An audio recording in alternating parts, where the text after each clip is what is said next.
नमस्कार साथियों जब भी पति और पत्नी के बीच में विवाद की स्थिति उत्पन्न होती है और ऐसी विवाद की स्थिति जब बातचीत से या नात रिश्तेदारों के समझाने बुझाने से हल होने की संभावना नहीं रहती है, तो अक्सर ऐसा होता है कि पत्नी कोर्ट का सहारा लेती है, न्यायालय जाती है और दंड प्रक्रिया संहिता की धारा 125 के तहत भरण पोषण का मुकदमा करती है और पति से अपने गुजारा के लिए, अपने रहने के लिए, खाने के लिए, दवा इलाज के लिए मेंटेनेंस की डिमांड करती है, जिसे भरण पोषण कहते हैं। हमने पिछली वीडियो में बताया था भरण पोषण दो प्रकार का होता है। एक अंतरिम भरण पोषण होता है जो दौरान मुकदमा दिया जाता है, दूसरा होता है फाइनल मेंटेनेंस, यानी कि जब सुलह समझौता की बात हो जाती है, पति और पत्नी के बीच में विवाह विच्छेद की बात आ जाती है कि पत्नी पति को हमेशा हमेशा के लिए तलाक देती है या पति पत्नी को हमेशा के लिए यदि तलाक देना चाहता है या देता है, तो ऐसी स्थिति में पत्नी के जो भी स्त्री धन है जो पति के पास है या पति पत्नी से छुटकारा पाने के लिए कोर्ट के द्वारा जो भी निर्णीत किया जाता है वह एक मेंटेनेंस अमाउंट पत्नी को अपने अदा करता है। दोस्तों, मुद्दा आज का ये नहीं है कि भरण पोषण क्या होता है या पति पत्नी को कब कितना भरण पोषण देगा या कैसे देगा। मुद्दा आज का ये है कि पत्नी किन परिस्थितियों में पति से भरण पोषण नहीं ले सकती है या कब कब पत्नी जो स्वयं को पत्नी कहते हुए अपने पति के ऊपर मुकदमा करती है दंड प्रक्रिया संहिता के तहत, तो ऐसी स्थिति में कब वो भरण पोषण की हकदार नहीं होती है। आगे हम इन चीज़ों को व्यवस्थित रूप से समझने वाले हैं। बाय लॉ मतलब कानून के आधार पर और बाय रूलिंग यानी कि ऑनरेबल कोर्ट, माननीय उच्च न्यायालय और उच्चतम न्यायालय द्वारा समय समय पर पारित किए गए आदेशों को पढ़ते हुए हम इन चीज़ों को, इन पॉइंट्स को बखूबी समझने वाले हैं। तो आइए दोस्तों, वीडियो को शुरू करते हैं। उसके पहले मैं आपका दोस्त एडवोकेट आशुतोष पांडे आप सभी का अपने फेवरेट प्लेटफॉर्म पे बहुत बहुत स्वागत करता हूं और उम्मीद करता हूं कि हमारे द्वारा बनाए जाने वाले जो कंटेंट हैं आप लोगों को पसंद आ रहे हैं। तभी आप लोगों का स्नेह और प्यार हमें प्राप्त हो रहा है। आपने चैनल को खूब सराहा है और आगे भी हम उम्मीद करते हैं कि इसी प्रकार आपका स्नेह और प्रेम हमें और हमारे चैनल को मिलता रहे।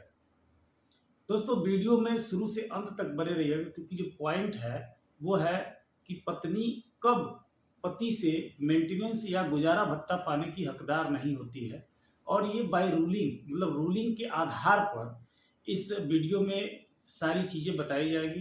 तो यदि आप स्किप करेंगे या इसे अगर वीडियो को फॉरवर्ड करके देखेंगे तो बहुत सारी इम्पॉर्टेंट चीज़ें छूट सकती हैं। तो निवेदन यही है कि वीडियो को शुरू से अंत तक जरूर देखें। दोस्तों, जनरली हम लोगों ने देखा होगा या जिसके भी साथ ऐसी घटना घटी होगी या किसी मित्र, दोस्त, नात, रिश्तेदार के मामले में भी हम ये चीज़ सुनते आए हैं कि जब हम परिवार न्यायालय में दंड प्रक्रिया संहिता 125 के तहत भरण पोषण की डिमांड रखते हैं और या प्रार्थना पत्र देते हैं गुजारा भत्ता के लिए, तो या कोई भी परिवार न्यायालय का जो मामला होता है उसमें जब हम कोई दावा डालते हैं, कोई पिटीशन दाखिल करते हैं, तो ऐसी स्थिति में पति द्वारा दाखिल किया जाए या पत्नी द्वारा, सबसे पहले हमें मैरिज सर्टिफिकेट लगाना होता है। अब वो सर्टिफिकेट में चाहे हम शादी का कार्ड लगाएं, शादी की फ़ोटो, आधार कार्ड, पासपोर्ट या जो भी इस तरह का प्रपत्र होता है जिससे ये साबित हो कि प्रार्थी या प्रार्थिनी और विपक्षी दोनों का आपस में पति पत्नी का संबंध रहा है। दोस्तों, ये बहुत ही ज़्यादा इम्पॉर्टेंट पॉइंट है। लोग इसे अक्सर, हमारे क्लाइंट्स आते हैं और उनका ये कहना होता है कि भाई शादी हुई है, मैं एक्सेप्ट कर रहा हूँ, इसमें सबूत कहाँ से लाऊं? 15 साल हो गए, 20 साल हो गए, 18 साल हो गए शादी को, अभी कार्ड कहाँ उपलब्ध होगा? या कोई ऐसा प्रपत्र यदि नहीं है तो फिर वो परेशान हो जाते हैं और उनका तर्क ये होता है कि भाई हम तो शादी किए हुए हैं, मैं एक्सेप्ट कर रहा हूँ कि शादी है और हम उनके पति हैं या पत्नी हैं और अगला हमारा पति या पत्नी है, तो ऐसी स्थिति को बहुत ही गंभीरता से लेने की आवश्यकता है। और इस पर कहीं भी अधिवक्ताओं से विशेष निवेदन है कि कहीं भी इस पे कमज़ोर पड़ने की आवश्यकता नहीं है, क्योंकि कमज़ोर पड़ने से आपका क्लाइंट हरेस हो सकता है, उसे क्षति पहुंच सकती है। तो इस पे महाराष्ट्र, उत्तर प्रदेश या देश के अन्य तमाम प्रदेशों के उच्च न्यायालयों द्वारा समय समय पर विभिन्न निर्णय पारित किए गए हैं। पॉइंट्स क्या होता है दोस्तों कि कोई भी पत्नी, कोई भी महिला जब गुजारा भत्ता की डिमांड करती है तो उसे पत्नी होना आवश्यक है। पत्नी होना आवश्यक इसलिए है क्योंकि जब तक उसका राइट नहीं बनेगा, 125 सीआरपीसी में साफ वर्णित है कि पत्नी को गुजारा भत्ता देने की जिम्मेदारी या लायबिलिटी पति की है। ठीक है, ये बिल्कुल सही है, बिल्कुल साफ क्लियर है कि पत्नी को पति से गुजारा भत्ता पाने का अधिकार प्राप्त है। लेकिन दोस्तों, अधिकार तो प्राप्त है, लेकिन पत्नी होना भी तो आवश्यक है। यदि पत्नी ही नहीं है तो ऐसी स्थिति में उसे गुजारा भत्ता कैसे प्राप्त हो सकता है? अब वो पत्नी क्यों नहीं है? जब दोनों कह के आ रहे हैं तो वो पत्नी क्यों नहीं है? आइए समझते हैं। मुंबई हाईकोर्ट के एक खंडपीठ ने बाजीराव तांबरे वर्सेज तोलनबाई टांगे 1979 महाराष्ट्र लॉ जर्नल 693 के एक मुकदमे में महाराष्ट्र हाईकोर्ट ने ये चीज़ क्लियर किया कि यदि किसी भी प्रकार से पत्नी और पति यानी महिला और पुरुष का विवाह यदि किसी भी प्रकार से नल एंड वाइड हो गया है, यानी शून्य या शून्य करड़ी हो गया है, तो ऐसी स्थिति में महिला अपने पति से, जिसे वो अपना पति कह रही है, उससे गुजारा भत्ता या मेंटेनेंस लेने की हकदार नहीं है। आइए दूसरा केस समझते हैं। इसमें मुंबई हाई कोर्ट ने यमुनाबाई अवध बनाम अनंतराव शिवराम अवध, जो मामला निर्णित किया गया था मुंबई हाई कोर्ट द्वारा 1982 में, और पेज नंबर 871 पे यह निर्णय सुनाया गया है, जो महाराष्ट्र लॉ जर्नल का पेज है 871। इसमें भी यही मामला था दोस्तों कि महिला ने मान लिया कि हमारा पति है, उसके साथ रहती थी, दोनों दाम्पत्य जीवन जैसे जिया जाता है उस प्रकार से ये दोनों जीवन जी रहे थे। पति ने दूसरा विवाह कर लिया और दूसरा विवाह करने के बाद पत्नी द्वारा अपने पति के ऊपर 125 दंड प्रक्रिया संहिता के तहत मुकदमा दर्ज करा दिया गया, जिसे honourable high court, Mumbai high court ने खारिज कर दिया कि आप फलाने की पत्नी ही नहीं है, तो आपके द्वारा जो दाखिल मुकदमा है 125 दंड प्रक्रिया संहिता के तहत, ये पोषणी ही नहीं है। एक अहम मामला आता है फिर दोस्तों 1988 में।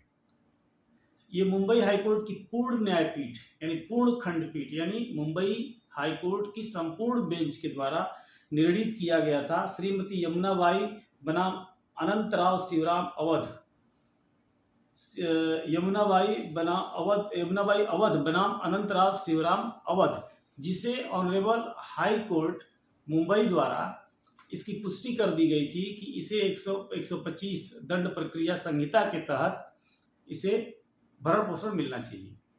लेकिन 1988 में उसी मामले को ऑनरेबल सुप्रीम कोर्ट ने खारिज किया और खारिज करते हुए यह निर्णय दिया कि जब तक विधि पूर्वक, यानी जो हमारे हिंदू मैरिज एक्ट के सेक्शन 5 में वर्णित व्यवस्था है, उस व्यवस्था के तहत जब तक एक व्यक्ति की दूसरी महिला के साथ, एक व्यक्ति और एक महिला का विवाह नहीं संपन्न कराया गया है, तब तक वह दोनों आपस में पति पत्नी नहीं है। और जब विवाह ही संपन्न नहीं हुआ, जब विवाह ही वैध नहीं है, इनवैलिड है, नल एंड वाइड है, तो ऐसी स्थिति में पत्नी अपने पति से मेंटेनेंस पाने की हकदार नहीं है। दोस्तों, एक मामला था बाकुलाबाई बनाम गंगाराम 1988, महाराष्ट्र लॉ जर्नल 330 और 331 नंबर के पेज पर दर्ज है दोस्तों। इस मामले में भी इसी प्रकार की बात थी कि जब पति और पत्नी के बीच में विधि पूर्वक या हिंदू मैरिज एक्ट के सेक्शंस के अकॉर्डिंग शादी नहीं हुआ है, संपन्न नहीं हुआ है विवाह, तो ऐसी स्थिति में पत्नी अपने पति से भरण पोषण पाने की हकदार नहीं है। दोस्तों कमेंट बॉक्स में आप अपनी राय जरूर दीजिएगा। मेंटेनेंस पाने के लिए सबसे इम्पॉर्टेंट है कि एक महिला का उसके पति के साथ विधि पूर्वक हिंदू मैरिज एक्ट के अकॉर्डिंग सेक्शन 5 के अकॉर्डिंग उसका विवाह होना आवश्यक है।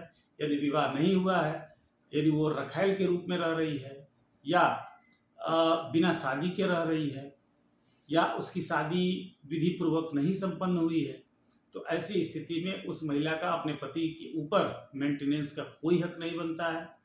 तमाम जजमेंट्स और लॉ जर्नल्स इस बात की पुष्टि करते हैं और आज के समय में यह एक नज़ीर बन चुकी है। तो सतर्क रहें, सजग रहें। जब भी कोई महिला आपके ऊपर 125 दंड प्रक्रिया संहिता के तहत मेंटेनेंस की डिमांड करती है, तो ऐसी स्थिति में आप यह जरूर जानिए कि आपका उस महिला के साथ विवाह हुआ है या नहीं हुआ है। यदि विवाह नहीं हुआ है तो आप इन जजमेंट्स का हवाला देते हुए, यदि कोई महिला आपसे डिमांड कर रही है तो आप इन जजमेंट्स का हवाला देते हुए आप कोर्ट में अपनी उसके पिटीशन के खिलाफ में आप प्रार्थना पत्र दे सकते हैं। इन जजमेंट्स का हवाला देते हुए मैं प्रयास करूंगा कि ये जजमेंट्स हमें यदि मिल जाते हैं तो मैं डिस्क्रिप्शन बॉक्स में इसका लिंक जरूर दे दूंगा, क्योंकि ये बहुत सारे पुराने जजमेंट्स हैं। आज मैं ऐसे पढ़ रहा था तो मुझे दिखाई दिया, तो मुझे लगा कि ये आप लोगों के साथ शेयर करना चाहिए। और दोस्तों इस वीडियो में फ़िलहाल इतना ही। अगले वीडियो में फिर मिलेंगे, तब तक के लिए जय हिंद, धन्यवाद।